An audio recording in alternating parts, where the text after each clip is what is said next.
11th class के अंदर हम हमारी फर्स्ट यूनिट डिस्कस कर रहे हैं some basic concept of chemistry.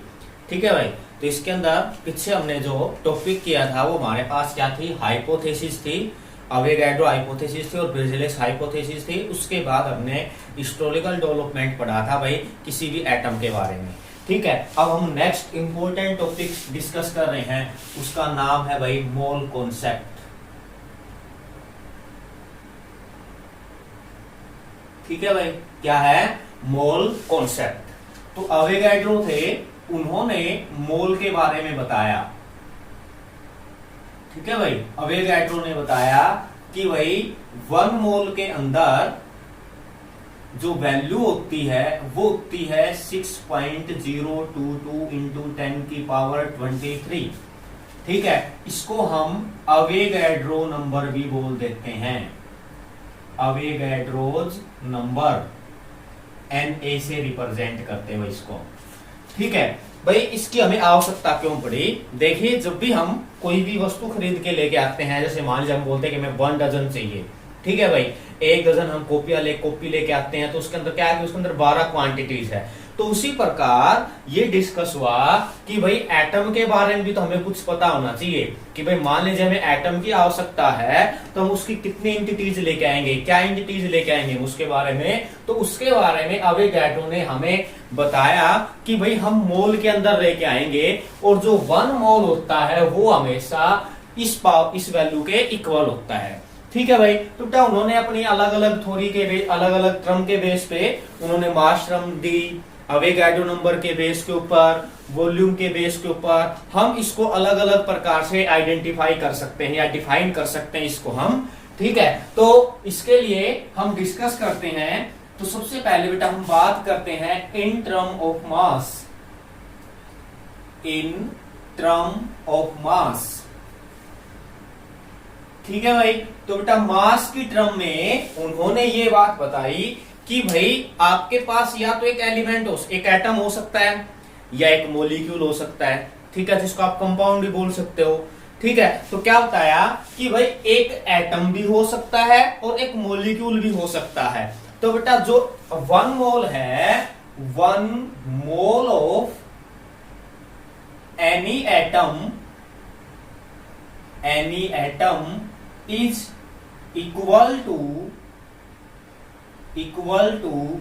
that of atomic mass, ठीक है भाई। that means इसका मतलब क्या है, ये कहता है कि भाई कोई भी आपके पास एक एटम है, उस एटम का 1 मोल जो है वो उस एटम के एटॉमिक मास के इक्वल होगा। मान लीजिए भाई मेरे पास कार्बन एटम है। ठीक है भाई, वो कहता है कि आप कार्बन एटम का 1 मोल के क्रम पे एक्सप्लेन कीजिए। तो भाई क्या कहता है, 1 mole of carbon atom is equal to 6.022 into, sorry बेटा हम बात कर रहे हैं मास की टर्म पे, तो यहां पे बेटा क्या आ जाएगा, एटॉमिक मास ऑफ कार्बन। तो भाई कार्बन का एटॉमिक मास कितना होता है, 12U। ठीक है, या फिर इन ग्राम एटॉमिक मास, अगर आप ग्राम के अंदर लिखोगे तो किसमें हो जाएगा भाई, इन ग्राम एटॉमिक मास। मान लीजिए क्या लिखना भाई, 1 मोल ऑफ कार्बन एटम 12 ग्राम, यहाँ पे क्या हो जाएगा भाई, ग्राम एटॉमिक मास। ठीक है, तो ये क्या हो जाएगा भाई, 12 हो जाएगा। फिर बेटा उन्होंने बात बताई कि भाई अगर आपके पास कोई मॉलिक्यूल है, 1 मोल ऑफ एनी मॉलिक्यूल और कंपाउंड, या भाई कोई मॉलिक्यूल है या फिर क्या है, कोई कंपाउंड है। ठीक है भाई, is equal to that of molecular मास,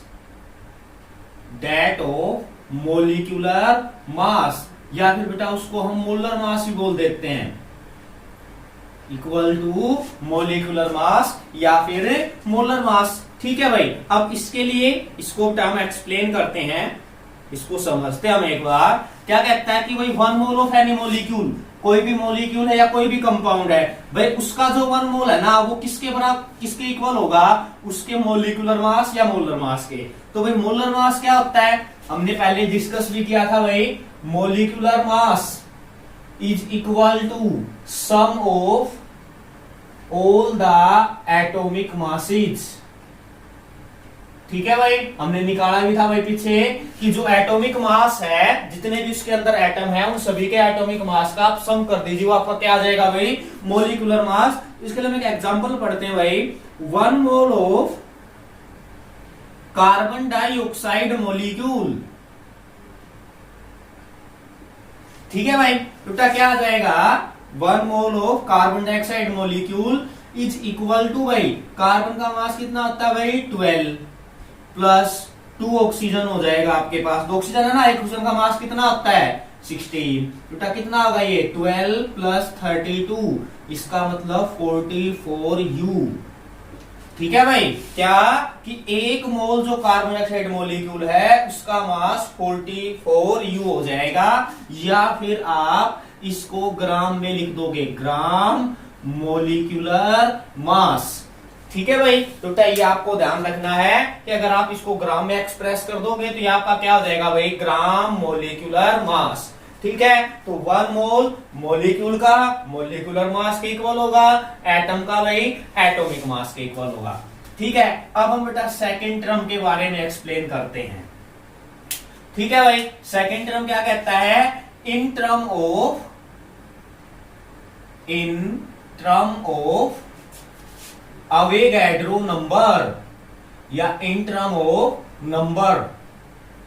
ठीक है भाई, या बेटा वो पार्टिकल्स बोल देगा या वो क्या बोल देगा, एंटिटीज बोल देगा, कुछ भी बोल सकता है वो यहाँ पर, तो आपको इसमें घबराना नहीं है भाई, एक सेम बात है, अवोगाड्रो नंबर बोल दे, पार्टिकल बोल दे, एंटिटीज बोल दे। ठीक है भाई, तो बेटा उन्होंने क्या बताया कि 1 mole of any atom is equal to Avogadro's number, is equal to Avogadro's number। ठीक है भाई, क्या कि भाई 1 मोल है किसी भी एटम का, वो किसके इक्वल होगा, उसके अवोगाड्रोज नंबर के इक्वल होगा। कैसे भाई, मान लीजिए हम सिंपल सा एग्जांपल लिखते हैं भाई, हमने एग्जांपल लिया, इसी प्रकार हम बात कर लेते हैं 1 mole of carbon atom, 1 mole of carbon atom. ठीक है भाई, तो कार्बन एटम का किसके इक्वल होगा, अवोगाड्रो नंबर कितना होता है 6.022 इंटू 10 की पावर 23। ठीक है, ये क्या होता है कार्बन एटम का अवोगाड्रोस नंबर। फिर कहता है 1 mole of any molecule compound और ions is also equal to Avogadro number. ठीक है भाई, किसके इक्वल होता है, अवोगाड्रो नंबर के इक्वल होता है। देखिए कैसे होता है भाई, मान लीजिए हमने लिख रखा हमने example 1 mole of carbon dioxide molecule.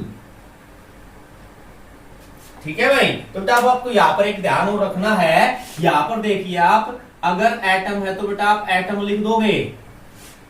ठीक है भाई, अगर मोलिक्यूल है तो आप क्या लिख दोगे भाई, मोलिक्यूल। क्या हुआ 6.022 इंटू 10 की पावर 23 मोलिक्यूल्स।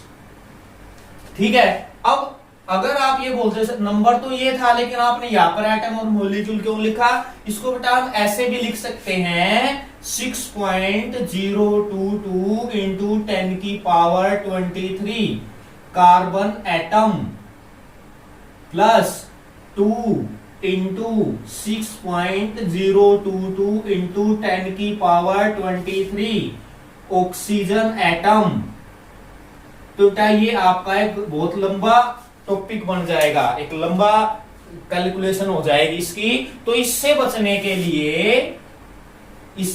के लिए हम वहां पर सिंपल क्या लिख देते हैं भाई, मॉलिक्यूल लिख देते हैं। ठीक है, या ऐसे भी बोल सकता है भाई वो आपको 1 mole of Na positive ion.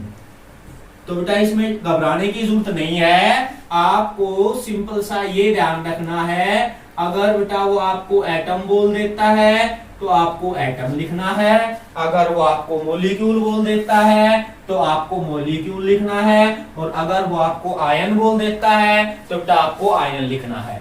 ठीक है, तो बेटा थर्ड था इन टर्म ऑफ वॉल्यूम। ठीक है भाई, तो बेटा उन्होंने क्या बताया, उन्होंने एसटीपी कंडीशन पे, एट एसटीपी कंडीशन, एस से बेटा स्टैंडर्ड टेम्परेचर एंड प्रेशर। ठीक है भाई, क्या होता था अंटिल 1982 से पहले भाई स्टैंडर्ड जो टेम्परेचर था वो बेटा था 0 डिग्री सेल्सियस एंड प्रेशर था 1 एटमॉस्फेरिक। लेकिन 1982 के बाद सिर्फ क्या चेंजमेंट किया गया, जो आपके पास प्रेशर था वो भाई 1 बार लिया गया। ठीक है, तो इसलिए आपको ये बात ध्यान रखनी है कि स्टैंडर्ड टेम्परेचर प्रेशर के अंदर अब आपको वैल्यू याद रखनी है, टेम्परेचर 0 डिग्री सेल्सियस और प्रेशर कितना होगा भाई 1 बार। तो इसके अंदर उन्होंने ये बात बताई कि एसटीपी कंडीशन के ऊपर 22.4 लीटर ऑफ मॉलिक्यूल, कोई भी मॉलिक्यूल है भाई, एट एसटीपी। ठीक है, कोई भी गैस है, ठीक है ना, कोई भी चीज है, तो उसके लिए उसने क्या बताई भाई, कोई भी गैस है या गैस का मॉलिक्यूल है एसटीपी कंडीशन के ऊपर 22.4 लीटर। ठीक है, क्या बताया, तो ये बताया था ये 3 टर्म थे, इन 3 ही टर्म के बेस के ऊपर आपको इसके न्यूमेरिकल्स निकालने हैं। उससे पहले मैं आपको कुछ कुछ फॉर्मूलेज है वो आपको लिख के बता रहा हूं, पहले ध्यान से देख लेना। मास के टर्म में अगर कोई भी एटम है तो एटॉमिक मास के इक्वल होगा, अगर मॉलिक्यूल है तो मॉलिक्यूलर मास के इक्वल होगा। अगर आप अवोगाड्रो नंबर के अंदर जाएंगे तो बेटा वो हमेशा किसके इक्वल होगा, अवोगाड्रो नंबर के इक्वल होगा। वो एटम है तो एटम हो जाएंगे, मॉलिक्यूल है तो मॉलिक्यूल हो जाएंगे, आयन है तो आयन हो जाएंगे। ठीक है, अगर वॉल्यूम की बात करते हैं हम तो बेटा एसटीपी कंडीशन के ऊपर आपको 22.4 लीटर, ठीक है, उस मॉलिक्यूल या उस गैस के आपको वॉल्यूम दिखाई देगा। ठीक है भाई, अब बेटा कुछ हम फॉर्मूलेज लिख रहे हैं इसके अंदर, जिसके बेस के ऊपर आपको मोल्स के न्यूमेरिकल निकालने हैं।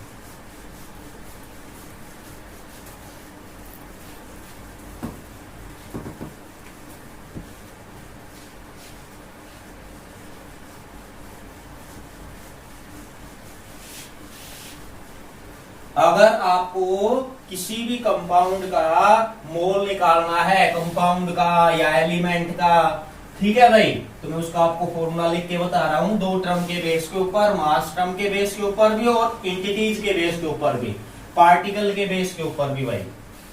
ठीक है, तो देखिए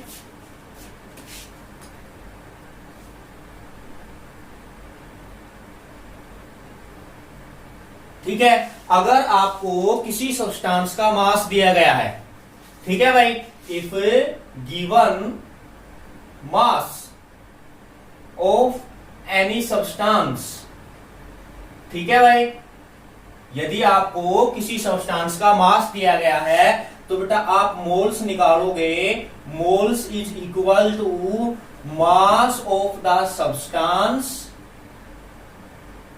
mass of the substance divided by molecular mass या फिर भाई मोलर मास। ठीक है, क्या कहता है, अगर आपको कोई सब्सटेंस दिया गया कि भाई मान लीजिए 25 ग्राम सोडियम है, ठीक है, तो वहां पर क्या हो जाएगा भाई, मास सब्सटेंस का भी यहां पर ध्यान रखना है, इसमें घबराना नहीं बेटा, वो एटॉमिक मास भी हो सकता है, एटम भी हो सकता है, वो आपका मॉलिक्यूल भी हो सकता है। ठीक है, तो इसके लिए अगर एटम है तो एटॉमिक मास हो जाएगा, मॉलिक्यूल है तो मॉलिक्यूलर मास हो जाएगा। ठीक है, तो वहां पर अब इसको आगे फिर आइडेंटिफाई कर लेंगे। अगर मैं यहां से मॉलिक्यूलर मास को ले जाता हूं, भाई मान लीजिए हमारे पास 3 क्वांटिटी हो चुकी है, 3 टर्म्स हैं आपके, 3 पैरामीटर्स हैं, क्या? Mole, mass of substance, molecular mass. ठीक है भाई, अगर वो सब्सटेंस का मास दे देगा तो मॉलिक्यूलर मास आपको पता नहीं वो दे देगा उसके अंदर, तो आप मोल से निकाल सकते हो। अगर वो आपसे ये पूछ ले कि भाई आपको एक सब्सटेंस का मास निकालना है, तो आप कैसे निकालोगे इसी को, कि भाई क्या हो जाएगा, mole multiplied with molecular mass is equal to भाई मास ऑफ द सब्सटेंस। ठीक है भाई, क्या हो जाएगा, मास ऑफ द सब्सटेंस। ठीक है, क्या? मोल की अगर आप मोलर मास से मल्टीप्लीकेशन कर दोगे तो मास ऑफ द सब्सटेंस आपके पास निकल के आ जाएगा। ठीक है, अब हम बात करते हैं अवोगाड्रो नंबर, कि भाई आपको मान लीजिए क्या दे रखा है, ये तो क्या था भाई, आपको सब्सटेंस का मास दे रखा था। अब वो आपको ये बात बोल दे कि भाई 1.23 इंटू 10 की पावर 23 पार्टिकल्स या 24 पार्टिकल्स है। ठीक है, अगर आपको बेटा गिवन दे रखा हो, आपको गिवन दे रखा हो नंबर ऑफ एंटिटीज या नंबर ऑफ पार्टिकल्स, ठीक है, तो भाई क्या हो जाएगा, number of entities divided by Avogadro's number. ठीक है भाई, क्या हो जाएगा, डिवाइडेड बाई अवोगाड्रोस नंबर। ठीक है, अब अगर मान लीजिए आपको एंटिटीज निकालनी हो, आपको मोल और अवोगाड्रो नंबर दे रखे हो, तो भाई आप क्या करोगे, mole multiplied with Avogadro's number, Avogadro's number is equal to number of entities, या फिर आप इसको बोल सकते हो नंबर ऑफ पार्टिकल्स। ठीक है भाई, तो कहने का मतलब क्या है कि भाई हमारे पास जब हम कोई भी न्यूमेरिकल निकालेंगे, या तो वो सब्सटेंस का मास पूछेगा आपसे, या वो मोल की वैल्यू पूछ सकता है, या आपसे वो क्या पूछ सकता है, नंबर ऑफ एंटिटीज। तो देखो हम सिंपल सी बात लिख रहे हैं, ये आपके मोल्स हैं भाई। ठीक है, यहां पे बेटा मैं लिख देता हूं नंबर ऑफ पार्टिकल्स या एंटिटीज, और यहां पे बेटा मेरा आ जाएगा मास of the substance, mass of the substance. ठीक है भाई, क्लियर? अब देखिए, अगर मैं मोल्स की मल्टीप्लाई करता हूं, मल्टीप्लाई बाई मोलिकुलर मास, अगर मैं मोल को मल्टीप्लाई करता हूं मोलर मास से, तो मेरे पास सब्सटेंस का मास आ जाएगा।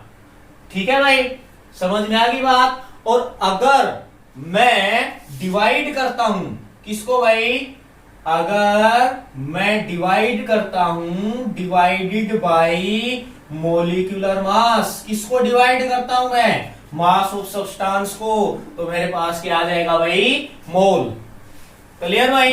अब देखिए यहां से ये कहता है कि भाई अगर हम मोल्स की अवोगाड्रो के साथ मल्टीप्लाई करते हैं, मल्टीप्लाई बाई अवोगाड्रोस नंबर, तो आपके पास क्या आ जाएंगे भाई, नंबर ऑफ पार्टिकल्स या नंबर ऑफ एंटिटीज। ठीक है, अगर मैं नंबर ऑफ एंटिटीज को डिवाइड करता हूं, डिवाइडेड बाई अवोगाड्रोस नंबर, तो मेरे पास क्या आ जाएंगे, मोल आ जाएंगे। ठीक है, तो ये बात आपको ध्यान में रखनी है। ठीक है, तो दो टर्म हुए मास के टर्म में। अब मैं क्या करता हूं भाई, मल्टीप्लाई करता हूं, मल्टीप्लाई। ठीक है, किसको मल्टीप्लाई करता हूं, कि भाई मल्टीप्लाई बाई 22.4 लीटर। ठीक है भाई। अगर मुझे वॉल्यूम की टर्म चाहिए है, मतलब कहने का मतलब क्या है, volume of gas at STP, अगर मैं उसकी 22.4 लीटर के साथ मल्टीप्लाई कर देता हूं तो बेटा मेरे पास मोल की संख्या आ जाएगी, मोल की वैल्यू आ जाएगी। और अगर मैं मोल को डिवाइड करता हूं, डिवाइडेड बाई 22.4 लीटर, तो हमारे पास क्या आ जाएगा भाई, एसटीपी कंडीशन के अंदर वॉल्यूम। तो बेटा ये आपको अच्छे से ध्यान रखना है। मैं एक बार फिर दोबारा बता देता हूं कि बेटा हमारे पास 3 क्वांटिटी है मेन, वैसे तो वॉल्यूम भी आ जाएगा, 4 हो जाएगी हमारे पास। ठीक है, अगर हम मोल को मोलर मास से मल्टीप्लाई करते हैं तो सब्सटेंस का मास मिल जाएगा। अगर सब्सटेंस के मास को डिवाइड करते तो मोल की वैल्यू आ जाएगी। अगर मोल को मल्टीप्लाई करते Na से तो आपके पास नंबर ऑफ पार्टिकल आ जाएंगे। अगर आप Na से डिवाइड कर तो आपके पास मोल की वैल्यू आ जाएगी। अगर आपको वॉल्यूम चाहिए तो आप 22.4 लीटर से मल्टीप्लाई कर दीजिए, वॉल्यूम को मोल्स मिल जाएंगे, मोल्स को डिवाइड कर दीजिए, आपको पास क्या मिल जाएगा, वॉल्यूम। ठीक है भाई, तो इसी के बेस के ऊपर हम कुछ न्यूमेरिकल्स कर रहे हैं भाई। ठीक है, न्यूमेरिकल्स, कैलकुलेट द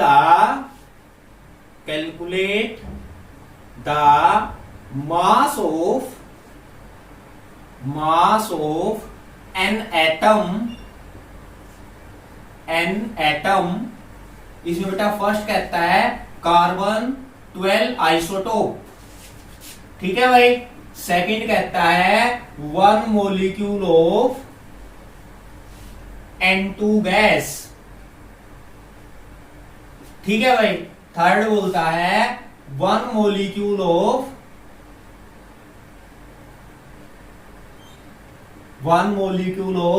वाटर। चलिए अब हम न्यूमेरिकल समझते हैं भाई। तो बेटा फर्स्ट न्यूमेरिकल सॉल्यूशन के अंदर जो जो बेटा क्वांटिटी आपको दी गई है वो आपको लिखनी है। गिवन क्या दिया गया भाई, मास ऑफ द एटम, मतलब भाई एटॉमिक मास। ठीक है, कितना दिया गया भाई, 12 ग्राम। क्लियर। अवेगैड्रोज नंबर कितना है भाई, अवेगैड्रोज नंबर Na आपको पता है 6.022 इंटू 10 की पावर 23। ठीक है, अब देखिए आपके पास एटम का मास है और आपके पास उसके अवेगैड्रोज नंबर है। तो अब क्या करेंगे आप, आपको क्या चाहिए, मास। देखिए भाई ये है आपका मास। ठीक है, क्या दे रखा है आपको कि भाई आप ठीक है ना भाई, क्या है कि आपको एक एटम का मास दे रखा है। ठीक है, एटम का मास जितना भी है आपको, और उसके साथ साथ आपको क्या दे रखा है भाई कि अवेगैड्रोज नंबर की वैल्यू भी दे रखी है। चलो अब निकालिए आप इसके अंदर, mass of atom is equal to क्या हो जाएगा भाई,